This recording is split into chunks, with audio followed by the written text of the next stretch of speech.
ये तो है। पर जैसे आप लड़कों से भी मिलते हो, उनका बचपन, हमारा बचपन, फैमिली अपब्रिंगिंग, तो कोई डिफरेंस देखा है आपने? बहुत बहुत डिफरेंस है, बहुत ज़्यादा डिफरेंस देखा है मैंने। क्या नोटिस करा आपने? तो मैं अपने दोस्त के घर पे था यूएस के अंदर, छोटा सा एक टाउन है मिनेसोटा में।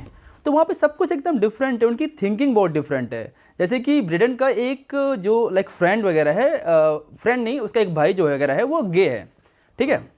तो उसका जो पार्टनर है और उसकी बहन मिलके उसके लिए बच्चे कर रहे हैं, ताकि दोनों लाइक ब्लड का फैमिली रहे।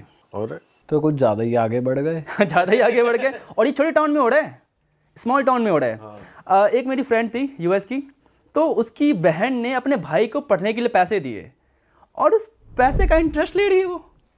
अरे पैसे तो छोड़ो, आप पैसे का इंटरेस्ट तक ले रही है। अरे भाई साहब, चलो हमने यहाँ तक सुना कि यहाँ वेस्टर्न कल्चर है कि अपने घर रहने के लिए तुमको फादर को रेंट देना पड़ता है आफ्टर सर्टेन एज। हाँ, ये इंटरेस्ट में पैसा ले रही है बहन उल्टा, ये तो पहली बार सुन रहे हैं। हाँ क्योंकि बच्चे को उन्होंने like अपने जो भाई को उससे पढ़ने के लिए पैसे दिए। भाई जब आप इतना ट्रैवल कर लेते हो तो मुझे लगता है फिर आप जज करना छोड़ ही देते होगे, क्योंकि तरह तरह की चीज़ें और देख ली होंगी आपने, तो है ना? जज करने का क्या ही मतलब है, पूरा एकदम अलग अलग ही दुनिया है।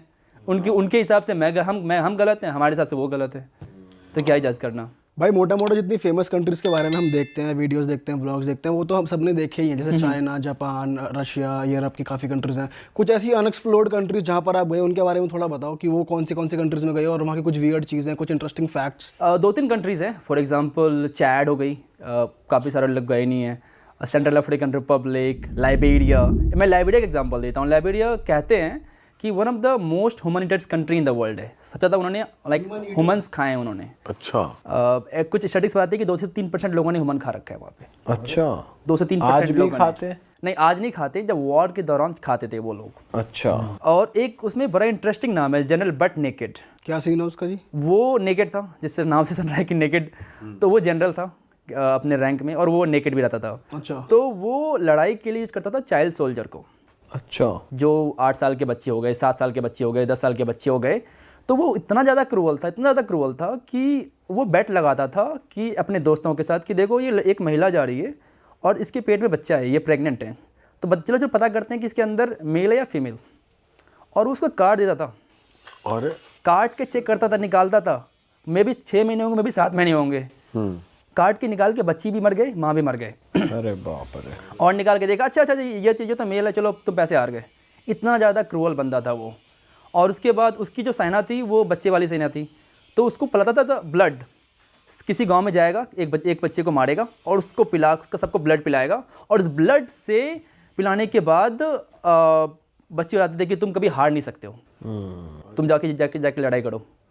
और उससे ये सब करने के बाद बहुत चीज़ें हुई, एंड देन नाउ कहते हैं कि वो क्रिश्चियनिटी में कन्वर्ट हो गया और गवर्नमेंट ने उसको माफ़ कर दिया, चलो ठीक है, मतलब तुम बदल गए हो। तो आज भी जिंदा है वो? आज भी जिंदा है वो, आपको गली में मिल जाएगा वो, लाइबेरिया की गलियों में। अच्छा। मनरोविया की गलियों में। और ये जो चैड कंट्री बता रहे हो आप, ये कैसी कंट्री है भाई? चैड भी इंटरेस्टिंग कंट्री है, बहुत ज़्यादा one of the hottest country in the world है, पूरा सहारा के बीच में बना हुआ है।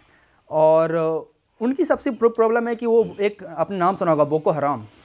तो वो बोको हराम से परेशान है। छोटी सी कंट्री है। एक उन्होंने एक्चुअली वॉर लड़ा था, बड़ी इंटरेस्टिंग वॉर लड़ा था उन्होंने, इसको कहते हैं टोयोटा वॉर। अच्छा। जो चैड की जो मिलिट्री थी उसने टोयोटा लैंड क्रूजर नहीं था, लेकिन वो हाइलक्स था। अच्छा। टोयोटा हाइलक्स के ऊपर उन्होंने बंदूक लगा के हाँ। जो गद्दाफी की जो मिलिट्री थी उसको हटा दिया था। और तब से मतलब मुझे लगता है कि टोयोटा हाइलक्स और टोयोटा का जो बिगेस्ट प्रमोटर है ना, वो टेररिस्ट है। भाई आपके साथ हम वीडियोस में देखते हैं, कुछ आपकी रील्स इंस्टाग्राम पे वायरल हो जाती है। जैसे आप कहीं रशिया में थे, जब आपके साथ एक बंदा था, वो कह रहा कि असी की चक लिया बैग वाली जो रील थी आपकी, बहुत वायरल हो गई। वो कहाँ की थी, क्या स्टोरी थी भाई उसकी? हम थे रशिया में, मैं अकेले था रशिया में, और मैं ट्रैवल कर रहा था from Moscow to Saint Petersburg पहुँचने के बाद सब लोग ट्रेन से उतर गए। मैं कुछ ब्लॉग बना रहा था कि कैसा ट्रेन है, नई एक्सपीरियंस है। एंड देन वो बंदा आया और उसने बैग को उठाया। बैग को उठाने के बाद मैंने बस उसको ये बोला कि ये बैग मेरा है, बस मैंने यही बोला कि ये बैग मेरा है भाई। तो उसको आ गया गुस्सा, कि उसको लगा कि मैं उसको चोर बोल रहा हूँ। अब आपने मेरा बैग उठाया तो ही ना मैंने बोला, आप बैग देखते तो मैं कुछ नहीं बोलता, आपने मुझे बैग उठाया, आप लेके जाते नहीं गए, मुझे क्या पता। मैंने आपको ये बोला कि ये बैग मेरा है, दैट्स इट, ये बैग मेरा है। वो गुस्सा हो गया कि तुम मुझे चोर फिरते हो, मुझे तो चोर लगता हूँ, फिर 1000 गालियाँ देने लग गया, बट वो ड्रंक भी ओवर ड्रंक था वो। हाँ। और सुना है कि उसकी ओवर ड्रंकिंग से उसकी जान भी चली गई है, वो जिंदा नहीं रहा अब, अच्छा, उसकी डेथ हो गई है। हाँ, ये कितने टाइम पुरानी बात है भाई? ये 2023 की बात है।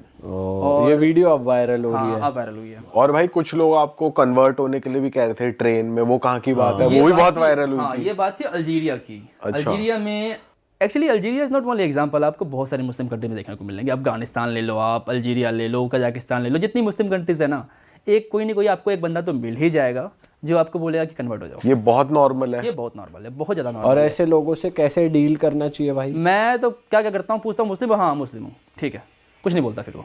अच्छा। कौन उससे डील करेगी यार, ये बन जाओ वो बन जाओ, 1000 दिमाग खराब करेगा मेरा कि कितना अच्छा रिलीजन मेरा नहीं है, ये वो है। अगर आपने जैसे पहले शुरू में आपने बोल दिया मैं हिंदू हूँ, तो उनका क्या रिस्पॉन्स होता था? रिस्पॉन्ड था कि ये अच्छा नहीं है, तुम्हें मुस्लिम बन जाना चाहिए, इसके ये फायदे हैं, ये करना चाहिए, तुम्हें ये करना चाहिए। तो वो 1000 कहानियां सुनाएंगे इस्लाम के बारे में। पर जब वो ट्रेन में आपके साथ हो रहा था उस टाइम पे तो वो मैंने आपको बोल दिया था कि मैं हिंदू हूँ।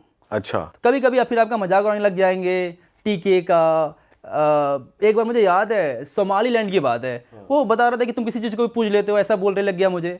तो इसलिए ना मैं दिमाग नहीं लगाता कि ठीक है क्या क्या है, कि मैं बोल दूंगा ठीक है मुस्लिम है, फिर वो मुझे परेशान ही नहीं करेगा। और वो नाम वाम पूछते हैं फिर कि क्या नाम है? नाम तो उनको क्या ही पता होता है, इंडियन नाम क्या होता है, हाँ। नाम वगैरह से उनको फर्क नहीं पड़ता है। चेंज करते हो ऐसा आप अपना नाम वैसे नहीं, किसी नहीं, को मैं सुबह बताना में तो? बोल देता हूँ मैं। सुबह में। हाँ, सुबह में बोल और देता हूँ। कभी ऐसा होता है कि भाई आपको ये बोलना पड़ा हो कि जैसे आजकल इंडियंस की बहुत वो बदनामी हो रही है कि मैं इंडिया से हूँ ही नहीं, मैं किसी और कंट्री से हूँ। मैं तो हमेशा इंडियन ही बोलता हूँ कि मैं भले ही बोलता हूँ मैं इंडिया से नहीं हूँ, लेकिन इंडियन तो दिखता हूँ ना। मैं थोड़ी सी change कर सकता हूँ। सही में। अच्छा भाई, हमने सुना है जो Latin American south American countries हैं वहाँ पे ये कलर बहुत अप्रिशिएट होता है हमारा हाँ, वाला। क्योंकि वहाँ पे इंडियंस पहुँच नहीं पाए हैं ना, तो उनको लगता है ये तो बहुत दूर से आ गया है। वहां पे लैटिनो ही बता देते हैं इस कलर को, हाँ, इंडियन लैटिनो चला भी हो जाए जाता तो। है। आप पेरू के हो सकते हो, आप मैक्सिको में आप मैक्सिकन हो सकते हो। हाँ सही बात। हाँ, तो वो वहाँ चल जाता है। फिर भी मैं लाइक इंडियन दिख जाते हैं, कुछ भी कर लो आप ना। पर उन कंट्रीज में कैसा लगता है भाई, कैसा लगा आपको? वो कंट्रीज कुछ अलग है? वहाँ पे नाइट लाइफ बहुत सही है उन सब खाली कंट्रीज में, पार्टी हब मुझे लगता है सारे के सारे कंट्रीज, हर जगह पार्टी करते रहते हैं वो लोग। अच्छा। और हमने सुना है भाई वहाँ पे आप गए हो तो फोन वोन चोरी होना तो आम बात है, रात को आप निकलो ही किस्मत मत मेरी अभी तक अकेले। बहुत अच्छी है कि मेरी 2 बार मैं रॉब्ड हुआ हूँ। एक बार 3 बार एक्चुअली रॉब्ड हुआ हूँ। एक बार जो रॉब्ड हुआ था वो मुझे पुलिस ने रॉब कर लिया था। अरे ये कहाँ पे हुआ मैक्सिको में। ये नॉर्मल है, कॉमन है, कनकून के अंदर कॉमन है ये। कि पुलिस ही तुम्हारे सामान हाँ, चोरी कर पुलिस क्या आपको- हुआ था भाई, आप डिटेल में बताओ जरा। सो मैं जा रहा था, रास्ते में था, पुलिस आई और बोलेगी आपकी तलाशी लेनी है कि आपके पास ड्रग्स है या नहीं है, और आपका तलाशी लेते लेते आपका वॉलेट निकाल लेगी। वॉलेट निकाल लेगी और वॉलेट खोलेगी, वॉलेट खोलने के दौरान आपका सारा पैसा निकाल लेगी वहाँ से, और पता भी नहीं चलेगा आपको, चोरी और रॉब। पता भी नहीं चलेगा? आप थोड़ी खोल के देखोगे कि आपका वॉलेट लेने किसी ने निकाला है, क्या निकाला नहीं निकाला है। आपको लगेगा ये पुलिस है। अगर आपकी यहाँ पुलिस तलाशी लेती है तो फिर आपका अगर वॉलेट आपको वापस कर रही है तो आप थोड़ी चेक करोगे कि आप के पैसे निकाले नहीं निकाले। जनरली आप सख्त तो नहीं करते हो पुलिस की कि पुलिस ऐसा कुछ काम कर सकती है। सही बात। और ये मेरे साथ नहीं, बहुत सारे लोगों के साथ हुआ है मैक्सिको के अंदर। अरे वाह, आपने ये वीडियो यहाँ तक देख ली भाई, तुमने हमारी मेहनत सफल कर दिया। तुम ही लोग हो असली रियल हिट। और अगर आपको बहुत मजा आ रहा है ऐसी क्लिप्स में, ऐसी वीडियोस में, तो फटाफट जाइए प्लेलिस्ट पे बिंज वॉच कीजिए, सारी वीडियोस देख डालो और मौज काटो। That is it. हम मिलेंगे नए पॉडकास्ट में, नए क्लिप में। Till then bye bye, see you, take care, do subscribe.